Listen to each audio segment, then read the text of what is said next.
nous ne faisons que dénoncer les effets, mais la cause est passée sous silence. L'occupation militaire du Congo ayant entraîné l'assujettissement ethnique des Bantous congolais par les Tutsis, voilà la cause, monsieur le modérateur. Je répète, l'occupation militaire du Congo ayant entraîné l'assujettissement ethnique des Bantous congolais par les Tutsis, voilà la cause, la seule, l'origine du carnage qui est, n'est-ce pas, perpétré au Congo. Et je vais le prouver. Preuve à l'appui, pièce contre pièce. Pour y mettre un terme, il suffirait de neutraliser les officiers Tutsis au nombre de 2500 qui se font passer pour des Congolais, qui ont usurpé la nationalité congolaise et qui sont infiltrés dans les forces armées congolaises. Identifiez-les, et nous avons la liste. Neutralisez-les, il suffira ensuite de les embarquer de gré ou de force dans le premier avion en partance pour Kigali.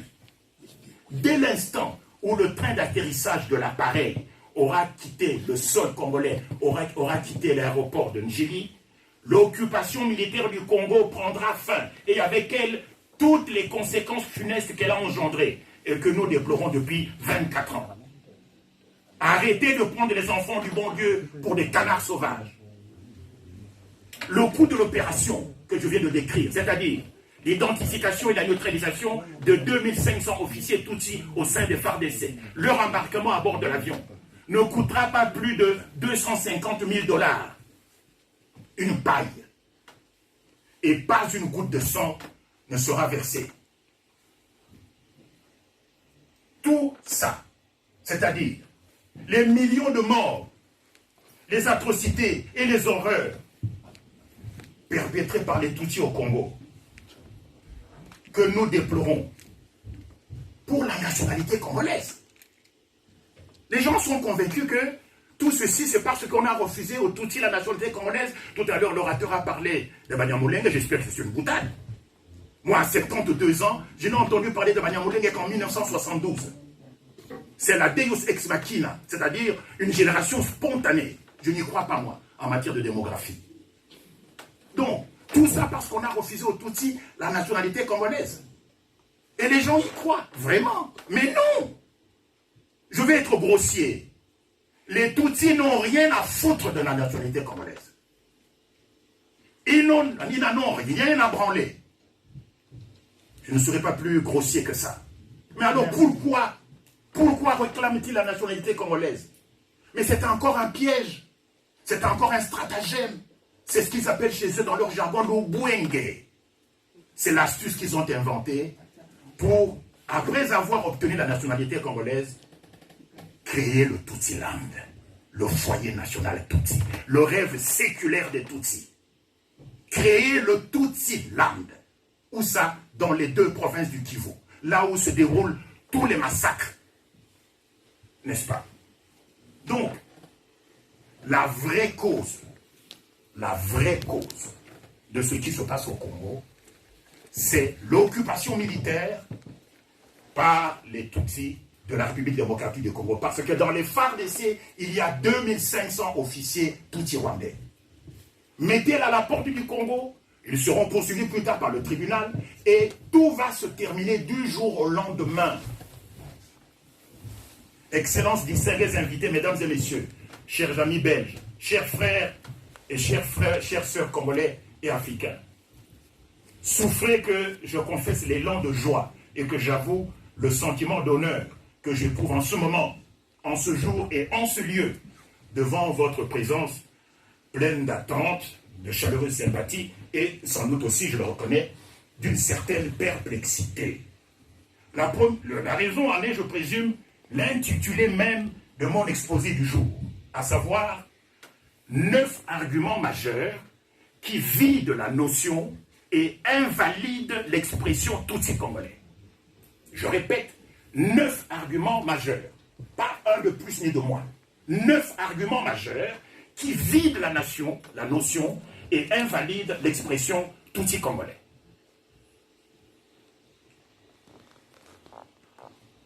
À certains d'entre vous, un tel libellé peut sembler sans doute péremptoire, prétentieux et même provocateur. J'assume. À d'autres, le même libellé peut paraître carrément inadmissible. J'assume de nouveau. À d'autres encore, l'intitulé de ma conférence risque de montrer que moi je prêche à des convertis. C'est-à-dire que j'annonce un aphorisme qu'ils connaissent déjà. Ils connaissent la vérité. De quelque côté qu'on l'examine, le sujet du jour prête visiblement à polémique et même à tragédie. Du reste, il a déjà fait couler et continue encore de faire couler des hectolitres de sang en République démocratique du Congo. Les images des atrocités qui ont été perpétrées au Congo, notamment des deux provinces du Kivu, du sud et du nord, en particulier à Fizi-Baraka et sur les hauts plateaux d'Itombwe, se situent au-delà de l'horreur et de la bestialité. Nous vous les avons fait projeter, non pas par voyeurisme, mais pour que vous vous rendiez compte qu'il s'agit de faits réels, qu'il ne s'agit pas d'une théorie ou d'une invention ou d'une affabulation. La cause congolaise est à ce point orpheline que le monde entier joue à l'indifférence et se tait dans toutes les langues. La question des Tutsis revendiquant la nationalité congolaise figure à l'origine de la tragédie congolaise illustrée par ces documents atroces. Et, vous le savez, il en existe encore de pire. La question de la nationalité congolaise des Tutsis se trouve à la racine de l'occupation militaire du Congo, cause fondamentale ayant engendré des effets terrifiants et dévastateurs, c'est-à-dire la domination politique, l'assujettissement ethnique des Bantous congolais par les Tutsis, les vagues de viols et de mutilations génitales, le génocide toujours en cours et dont le bilan dépasse déjà les 10 millions de morts, le pillage systématique des richesses minières congolaises et les menaces avérées de balkanisation du Congo. 5 effets majeurs pour une cause majeure. Je suis bien conscient du risque que je prends en ce moment en disant cela, mais j'assume. La conférence du jour est censée, selon mon entendement, susciter des vagues de passion et soulever un flot d'émotions. Dans la foulée, elle pourrait même provoquer des réactions de critique et de désapprobation véhémentes, susceptibles de déboucher sur des insultes. Je suis prêt à répondre à toutes les questions, sauf aux injures, aux éventuels auteurs d'insultes à mon égard, de menaces, d'invectives ou d'intimidation. Je tiens à déclarer que je leur répondrai par un silence méprisant. Le thème de mon exposé, assurément, ne manque pas d'intérêt parce qu'il est de nature de laisser personne indifférente. À ce stade, c'est le moins que je puisse dire. Je tiens néanmoins à vous affirmer une seule certitude, à savoir que je traiterai ce sujet du jour avec toute la rigueur professionnelle du journaliste que je fus et du spécialiste en communication politique que je suis désormais, mais aussi avec toute l'honnêteté intellectuelle dont je suis capable, dans les limites, bien entendu, de mes connaissances et de mon intégrité morale. Je peux donc comprendre que vous ayez accepté, en me faisant l'insigne honneur de daigner venir nous écouter, de distraire cette journée de samedi, généralement vouée au repos et au divertissement, après une semaine de travail stressante et fatigante par ces temps de pandémie de Covid-19. C'est pourquoi je vous sais infiniment gré à chacune et à chacun d'entre vous.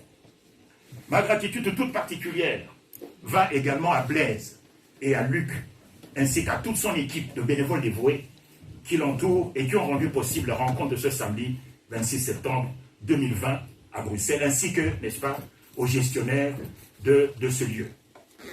Excellences, distingués invités, mesdames et messieurs, chers amis belges, chères sœurs, chers frères africains et congolais. De toute évidence, et même si le commun des mortels, notamment au Congo, en Belgique et en France, victime d'un matraquage médiatique ininterrompu et d'un conditionnement mental criminel, ne s'en rend pas toujours compte, la locution Tutsi congolais procède notamment d'une aberration historique et d'une hérésie linguistique. C'est aussi une insulte, non seulement au bon sens et à la raison, mais également un outrage à notre intelligence, à nous les Bantous congolais, ainsi qu'une offense aux lois régissant la République démocratique du Congo. Voici pourquoi, voici comment. Premier argument, la chronologie historique. La création du Rwanda en tant qu'État est de loin antérieure à celle du Congo. Cet argument d'antériorité, le premier, est indiscutable et pourtant il est souvent passé sous silence. D'après les historiens, Gihanga Ier, premier roi, empereur ou Mwami du Rwanda, aurait régné à la fin du XIe siècle déjà, vers les années 1091. Et Gihanga Ier était un Mwami Hutu. Ce serait lui, Gihanga Ier, le véritable fondateur de la nation rwandaise qui va se structurer progressivement à partir d'une vingtaine d'entités claniques exclusivement Hutu, fonctionnant sur base d'un système patrilinéaire pour finalement donner naissance à une organisation étatique 300 ans plus tard. Le processus de création de l'État du Rwanda s'acheva entre la fin du XIVe siècle